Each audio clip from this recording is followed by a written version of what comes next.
tous, bienvenue dans le Morning Echo du mercredi 14 novembre 2018, l'essentiel de l'actualité économique avec sérieux et sans se prendre au sérieux.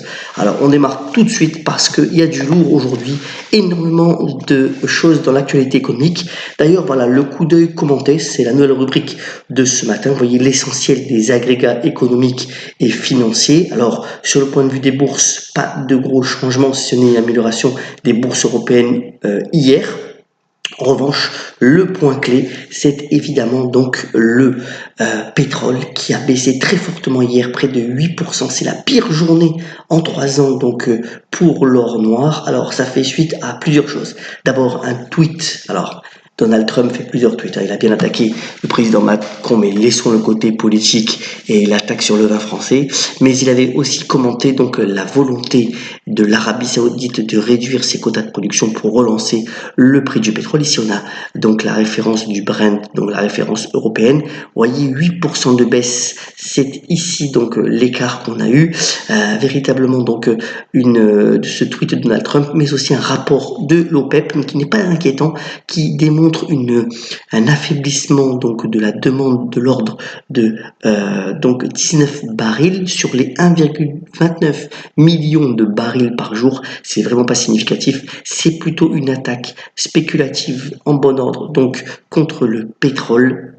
Et on verra un peu la suite, mais c'est assez marquant pour le signaler, sachant que c'est un facteur aussi de déstabilisation éventuelle plus important sur les marchés. Donc c'est à regarder et c'est le point clé. Donc si l'on revient, on voit que sur un mois, c'est près de 20% de prix du pétrole qui a baissé.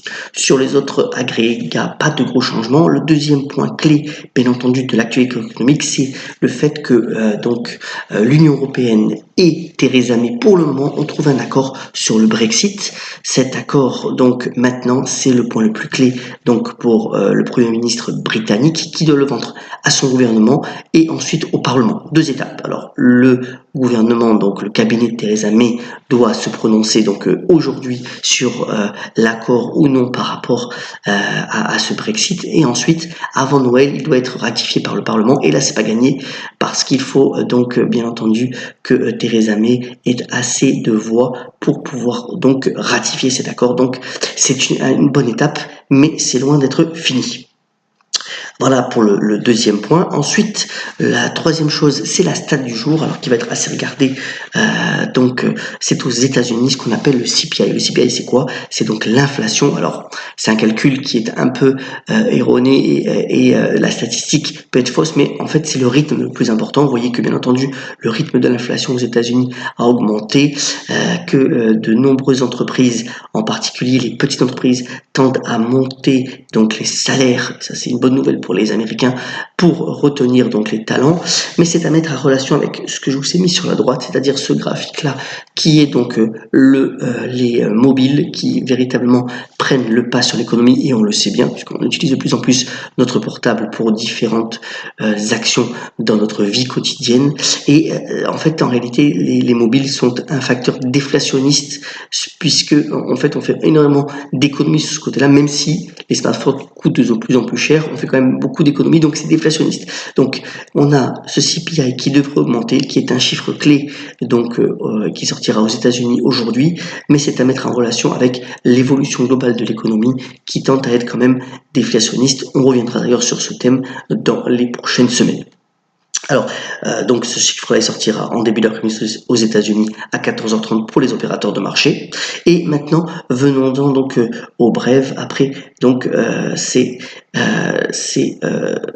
cette actualité donc macroéconomique, marquée aussi, je dois le dire, par le fait que pour le moment l'Italie reste droit dans ses bottes concernant son budget. Donc on verra encore la suite, mais il n'y a pas eu vraiment de grosses évolutions sur l'euro-dollar. On est à 1,13 et à noter aussi que le Japon a publié sa croissance pour le premier trimestre, et c'est une contraction de 1,2% du PIB.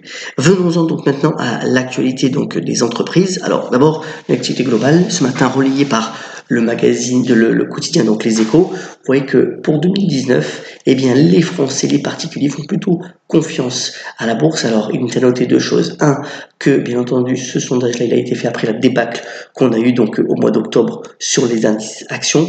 Et deux, que véritablement, on est dans une perspective où on voyait qu'il y a une forte relation entre ce que va faire la bourse française avec les bourses dans le monde et en particulier, bien entendu, le Dow Jones. Donc, cet optimisme est quand même à nuancer. L'actualité des entreprises est aussi marquée donc bien sûr par Amazon. Vous avez vu donc qu'ils prennent finalement 2 sièges sociaux. Alors pour la petite histoire, ils vont donc investir 5 milliards de dollars, ils vont intégrer 50 000 personnes.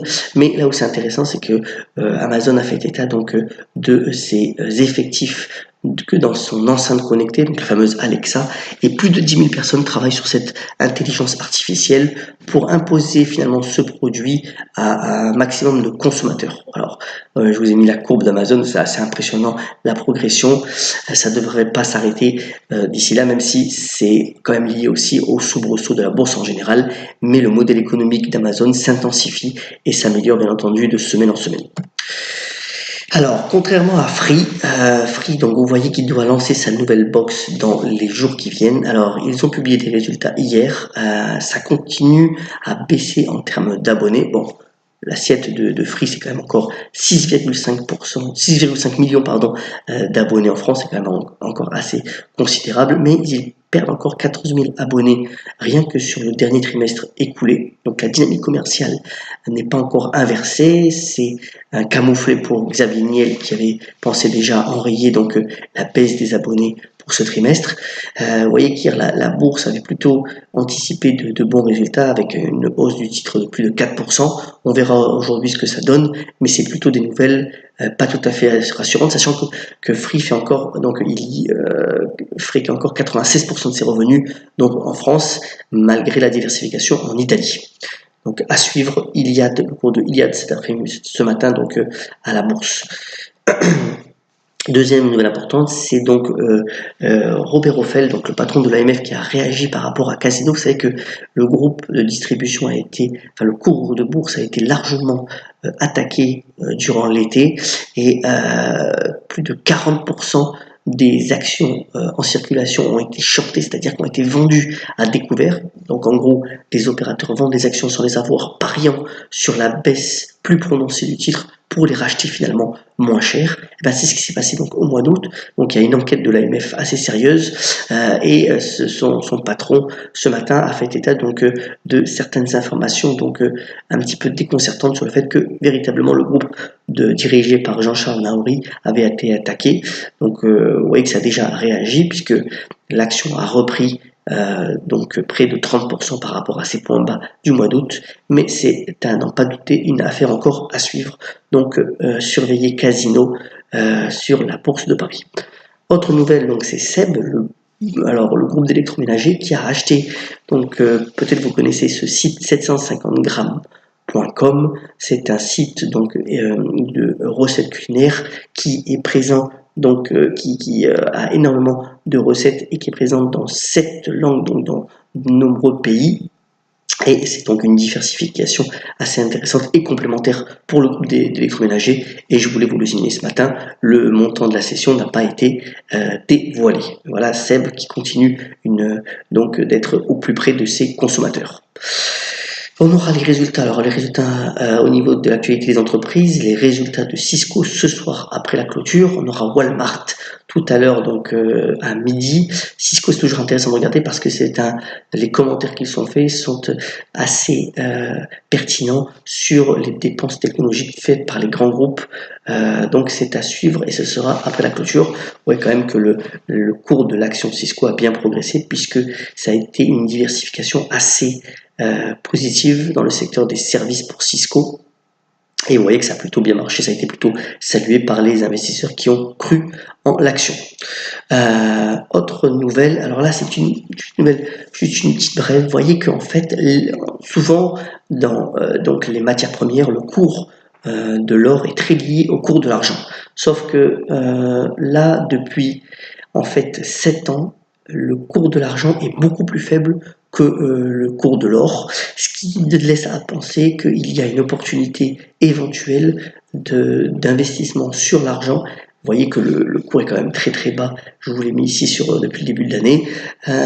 Donc il y aurait une opportunité à considérer sur le cours de l'argent, sur l'argent physique ou l'argent via des trackers dans les prochaines semaines et les prochains mois, parce que l'écart par rapport à l'or est trop significatif. Enfin, et c'est à noter, et ça c'est vraiment dans le cœur de la nouvelle économie, alors c'est WeWork. WeWork, c'est donc des espaces de travail collaboratifs. Peut-être que vous êtes dans un de ces espaces.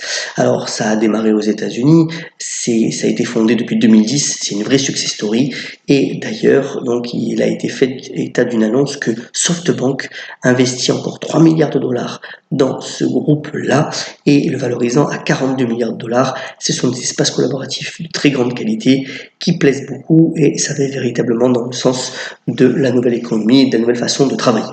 Voilà donc pour l'essentiel de l'économie à cette heure-ci. Alors je termine ce morning comme d'habitude par la citation du jour. Elle nous vient du philosophe Hegel qui a dit « Rien de grand ne s'est accompli dans ce monde sans passion. » Excellente journée et à très bientôt dans le Morning Echo.